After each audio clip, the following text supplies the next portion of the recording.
NSS যে নামের সাথে জড়িয়ে আছে ব্রিটেনের চিকিৎসার সুনাম, কিন্তু সেই সুনামে ভাটা পড়তে শুরু করেছে কোভিড-19 পর থেকে।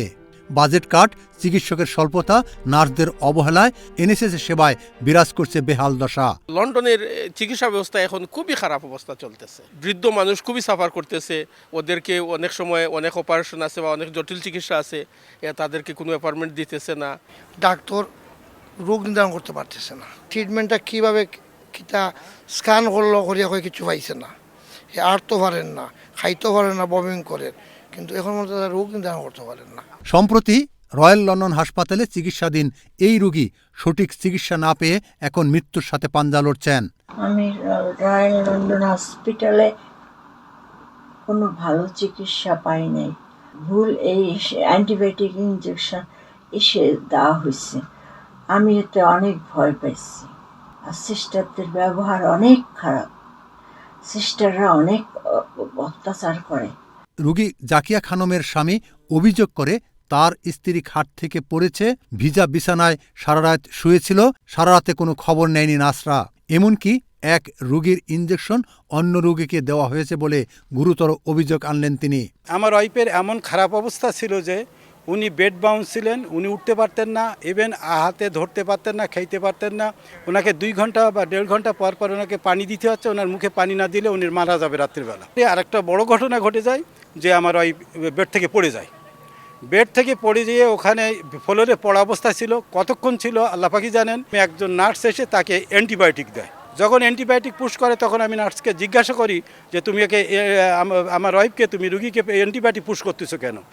তখন বলে যে না, আমি ওটা জানি না, এটা ডাক্তার প্রেসক্রাইব করছে। যখন অর্ধেক অ্যান্টিবায়োটিক তার শরীরে ঢুকে গেছে, তখন একজন ডাক্তার এসে দৌড়ে এসে এই অ্যান্টিবায়োটিক বন্ধ করে। তখন উনি বলছেন যে না, একটু অসুবিধা আছে। তাহলে অসুবিধা কী হয়েছে? তখন নার্স বলছে এটা আমি ভুল হয়েছে, এই অ্যান্টিবায়োটিকটা এই রুগীর ছিল না, অ্যান্টিবায়োটিক ছিল অন্য ওয়ার্ডের অন্য রুগীর।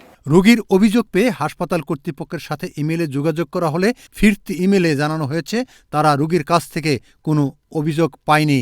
রোগীর অভিযোগ পেলে যথার্থ ব্যবস্থা নেবে হাসপাতাল কর্তৃপক্ষ। এনএসএসের চিকিৎসা সেবার মান নিয়ে এই ক্যাম্পেনার বলেন, ব্রিটেনের চিকিৎসার সেবা এখন চরম হুমকির মুখে। সঠিক সেবা পেতে সবাইকে মিলে একসাথে কাজ করতে হবে। আমরা তো মনে করেন এই ধরনের রুগী বা এই ধরনের আরও রুগীগুলো যদি আমাদের কাছে অভিযোগ দেয়, আমরা ওদের অ্যাটেনশনে আমরা আনতে পারি। বাট বাস্তব জিনিস হইল গিয়া রয়্যাল লন্ডন হসপিটাল কোভিডের টাইমে তো মনে করছিল আমরা তারা একটা এক্সকিউজ ছিল যে তারা পুরা কেয়ার দিতে পারতেছে না, কারণ একটা কোভিড রিজন তারা দেখাইছে।